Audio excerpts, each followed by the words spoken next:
안녕하세요. 오늘은 김경 서울시 의원을 둘러싼 논란을 중심으로 이 사건을 왜 민주당 내부 문제로만 볼 수 없는지, 그리고 왜 정치권 전반으로 전선을 넓혀야 하는지에 대해 이야기해 보겠습니다. 김경 의원이 귀국하자마자 매우 이상한 소식이 하나 나왔습니다. 단순한 공천 헌금 의혹이 아니라 김건희 여사와 깊이 얽혀 논란이 되었던 양평 고속도로 인근의 땅을 김경 의원이 취득했다는 사실이 뒤늦게 드러난 것입니다. 이 소식이 의미심장한 이유는 단순한 부동산 투자 논란을 넘어 정치권의 공천 구조, 금전 관행, 그리고 권력과 정보의 흐름을 동시에 건드리기 때문입니다. 이 사건은 민주당만 들여다보고 끝낼 사안이 아닙니다. 오히려 민주당에서 시작하되 반드시 국민의힘까지 전선을 넓혀야 하는 사안입니다. 그럴 만한 이유는 충분합니다. 지방선거 공천 구조를 들여다보면 겉으로는 공천관리위원회가 있고 규정도 상당히 정교해 보입니다. 하지만 실제 현장에서 작동하는 힘의 중심은 공관위가 아니라 지역위원장이라는 말이 끊임없이 나옵니다. 지역위원장의 영향력이 워낙 크다 보니 공관위는 후보를 엄격히 검증하는 심사기구라기보다 지역위원장들 사이의 이해관계를 조정하는 창구처럼 작동한다는 지적까지 나옵니다. 내 지역은 내가 챙긴다는 암묵적 합의가 정치권에서 공공연하게 거론되는 이유도 여기 있습니다. 관계가 틀어지면 보복성 컷오프가 나올 수 있고, 반대로 얼굴을 자주 보는 사이일수록 서로 봐주는 분위기가 형성된다는 증언도 이어집니다. 이 과정에서 원칙보다 관계가 우선되는 순간이 발생하고 바로 그 틈으로 돈이 들어옵니다. 더 심각한 문제는 이런 구조가 한번 굳어지면 공천이 정치의 출발점이 아니라 거래의 출발점으로 변질된다는 점입니다. 지역위원장은 조직을 관리해야 하고 지방의원들은 조직과 자금을 동시에 요구받습니다. 그래서 지역 정치는 개인의 역량보다 조직이 돌아가느냐의 문제라는 말이 나옵니다. 지역위원장이 바뀌는 순간 현역 구의원이 컷오프되는 일이 반복되는 것도 같은 맥락입니다. 외부에서 보면 잔인해 보이지만 지역위원장 입장에서는 손발이 맞는 사람으로 판을 다시 짜고 싶은 유혹이 매우 큽니다. 문제는 이 유혹을 제어할 최소한의 안전장치가 제대로 작동하지 않을 때입니다. 조직이라는 이름 아래 능력과 자질이 뒷전으로 밀리면 그 다음 단계는 거의 정해져 있습니다. 돈을 더 많이 내고 조직 활동에 더 헌신한 사람이 우선되는 구조가 굳어집니다. 정치는 거기서 멈춰버립니다. 중선거구제 역시 이런 병을 키우는 장치로 작동하는 경우가 많습니다. 기초의원 선거는 한 선거구에서 2명 이상을 뽑고 정당은 같은 선거구에 복수 후보를 낼 수 있습니다.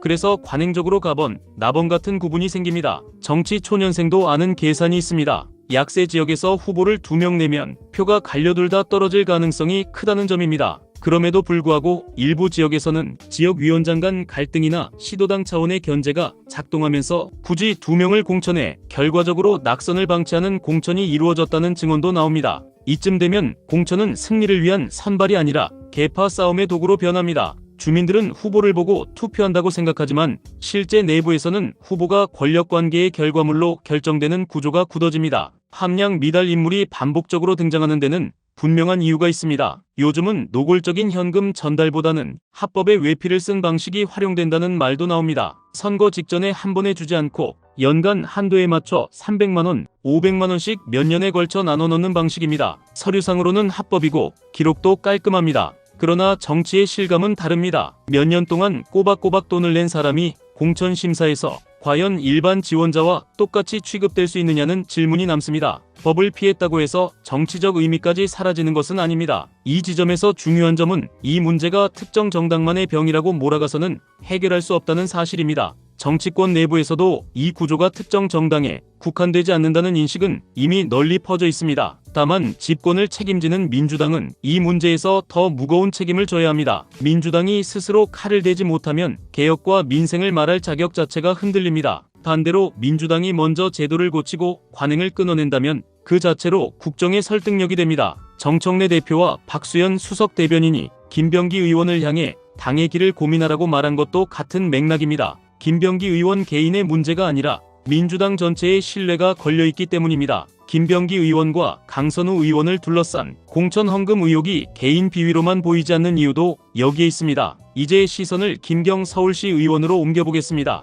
김경 의원은 2023년 7월 법원 경매를 통해 양평군 강상면의 땅을 낙찰받았습니다. 그 시점은 국토교통부가 서울 양평 고속도로 종점안을 양서면에서 강상면으로 변경한 뒤 약 2달 뒤였습니다. 해당 토지는 직선거리로 약 5km 떨어져 있고 5,000평 규모 임야 지분 중 한 사람의 지분이 경매로 넘어가면서 낙찰받았다는 설명이 뒤따릅니다. 주민들에 따르면 농사나 주거에 적합하지 않고 경사가 심해 폭우 때 위험하다는 이야기도 나옵니다. 그럼에도 불구하고 인근 부동산에서는 수도권 제2순환 고속도로 삼북요금소와 양평 고속도로 강상면 노선의 중간 지점이라는 입지에 주목합니다. 요금소가 생기면 땅값이 오를 수 있다는 전망이 나왔다는 점도 보도되었습니다. 결국 개발 호재에 따른 시세 차익을 염두에 둔 취득 아니냐는 의문이 제기될 수밖에 없습니다. 이 정황이 위험한 이유는 단순한 부동산 문제가 아니라 정치권의 금품 관행과 결합될 가능성이 있기 때문입니다. 양평 고속도로는 이미 김건희 여사와 관련된 논란으로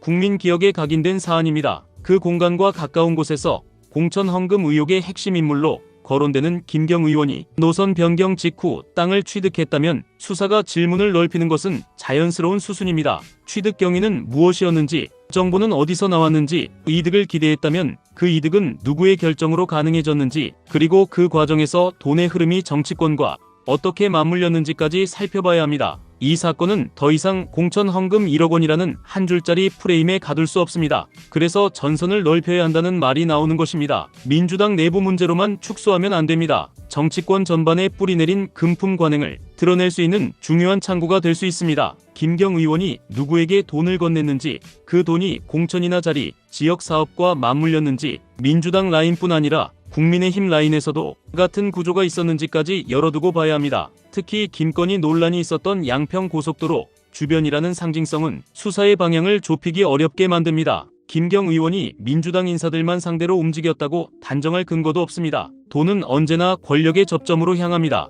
국민의힘이 이런 사안에서 민주당만 향해 훈계를 할 수 있느냐는 질문도 결국 여기로 돌아옵니다. 국민의힘 내부에서도 공천 과정에서 돈 이야기가 오간다는 증언과 보도는 꾸준히 나왔습니다. 국민의힘이 민주당을 비판하려면 같은 기준으로 자기 당의 관행과 의혹도 함께 정리하겠다는 태도를 보여야 합니다. 그렇지 않다면 비판은 공세로 보이고 공세는 또 다른 불신을 낳을 뿐입니다. 이 사건의 불씨를 끄는 방법은 침묵이 아닙니다. 더 철저한 수사, 더 투명한 기록, 더 엄정한 책임이 필요합니다. 그래야 이 사건이 또 하나의 스캔들로 끝나지 않고 정치권의 고질병을 드러내는 계기가 될 수 있습니다. 오늘 내용은 여기까지입니다. 시청해주셔서 감사합니다.